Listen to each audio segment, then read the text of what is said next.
So, 3rd of February, 2023, Super Bowl halftime show. Rihanna, I guess, is the artist who is chosen. Now, my first thought and thing I want to remark is who made the concession there? Did Rihanna make the concession to the NFL? Due to the backstory of her not performing, even though they requested she perform, her siding with Colin Patrick, whatever his name is, saying that they weren't taking a strong enough position against, or at least allowing him to, be his own individual self in terms of not kneeling or something like that against the police violence, in terms of the social justice type statement that he made. And I totally respect her for that position. I think that there are a lot of problems with, police brutality still in our country.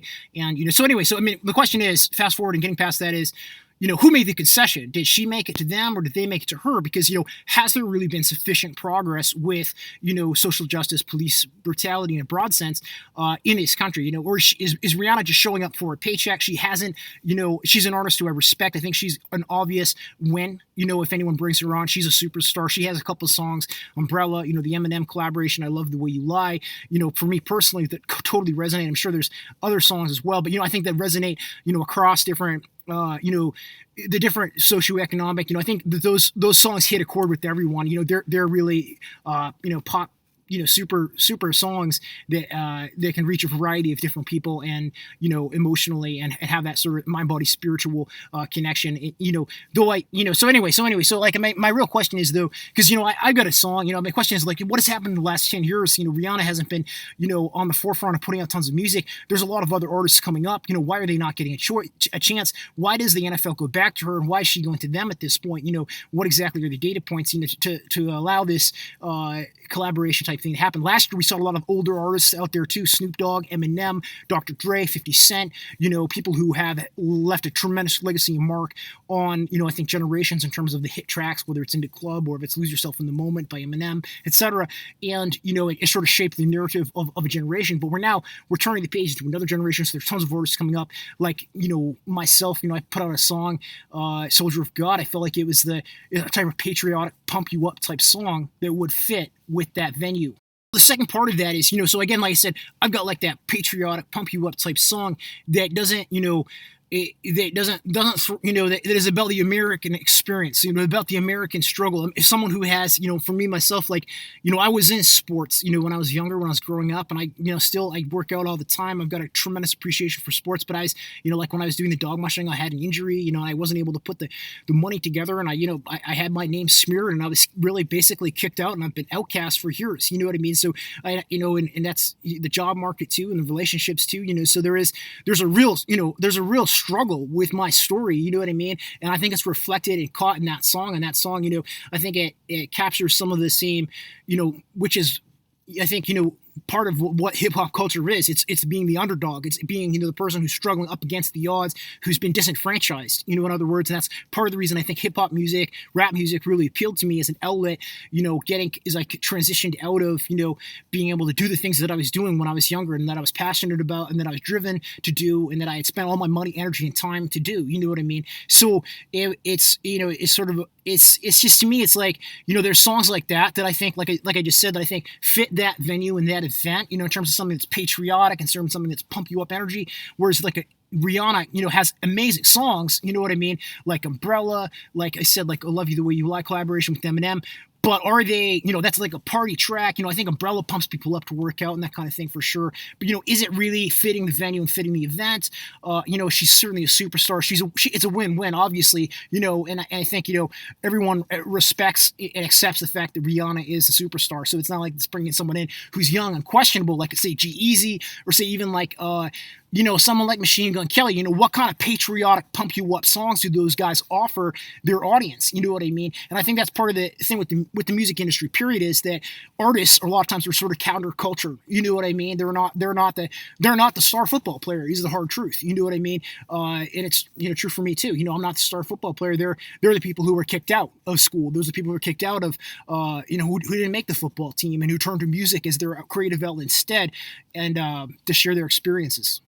But so the last part of this, because I'm running out of battery and space on this computer, is, again, who made the concession to who they're, and was it a smart decision? If Rihanna is just going for the dollar signs, do you guys think that that's appropriate? And, do you think that the NFL has made any real measurable, clear changes in terms of, their stance on social justice type issues, in terms of conciliation towards, the position that Rihanna had previously held? Everything that's going on with COVID and nationally and all that, and internationally too. I don't know. You know what I mean? And I don't know. And I also don't know, on the NFL's, why should they be going to Rihanna at this point in time? Is it just because is it because they're trying to clean up their image? I mean, I look at, I'm not someone who really follows football, so you have to understand that too. So I'm coming at this from a little bit different angle, but I do feel like, I feel like Antonio Brown, I mean, there's got to be some issues with, treating people badly and corruption within the league. I remember seeing him throw his helmet down and him walk off the field, you know what I mean? And him saying they were forcing him to play injured or something like that. And, he was uncomfortable with that.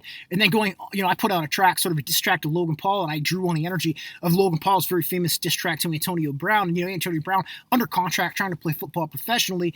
And, he's getting this, famous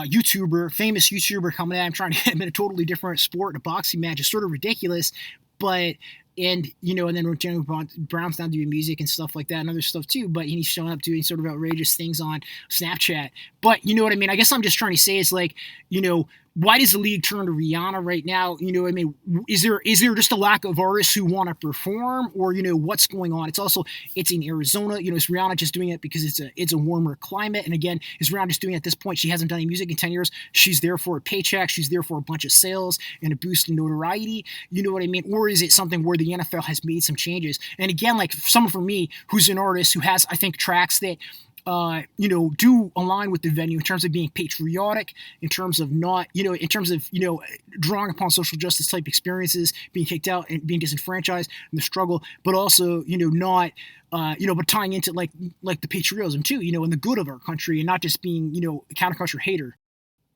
So I think I rambled on along a lot there, and I don't need to keep doing it. But, I guess my question is, as an artist, shouldn't you be able to do it and translate the emotion and the difficulty and the challenge, the social justice type issues through the art form, through the song, instead of just pulling out and not even being out there?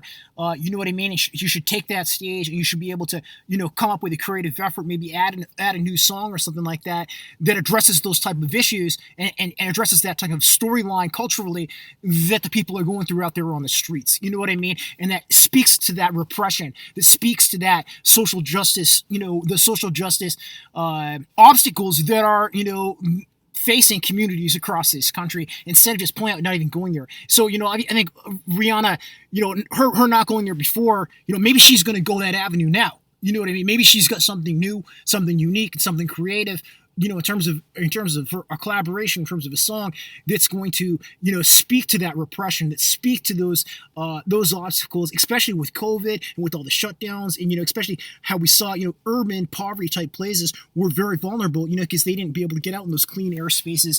You know what I mean? They're all crunched in. They don't have anywhere to go. You know what I mean? So it's one of those things. So, like, as an artist, I think, and I'm coming at it from a different angle because I don't know tons about football, but, the sports and the dog mushing and stuff like that, someone who's kicked out of it, I feel like I kind of am in a similar place because, culturally, I'm emotionally tied to that sport of dog mushing and the Iditarod, and someone who grew up with it, but I see all the problems with it. Does that make sense? So I feel like a alignment between me and Rihanna, how Rihanna looks at football and she sees all the problems with the league, she sees all the problems with our country, and I'm the same way. I look at the Iditarod, there's a patriotic moment where I love that sport. I'm sure Rihanna loves football and she loves the athletes, you know what I mean? And I'm the same way. I love those dogs and I love that race, and I love the state of Alaska and the wilderness and all those things, and the values that, again, self-reliance, independence, living off the land and stuff, that was about memorializing and celebrating. But, there's a corporate aspect there it's worth criticizing. It's worth trying to improve 100%. We need to try to do better on police violence in this country. We need to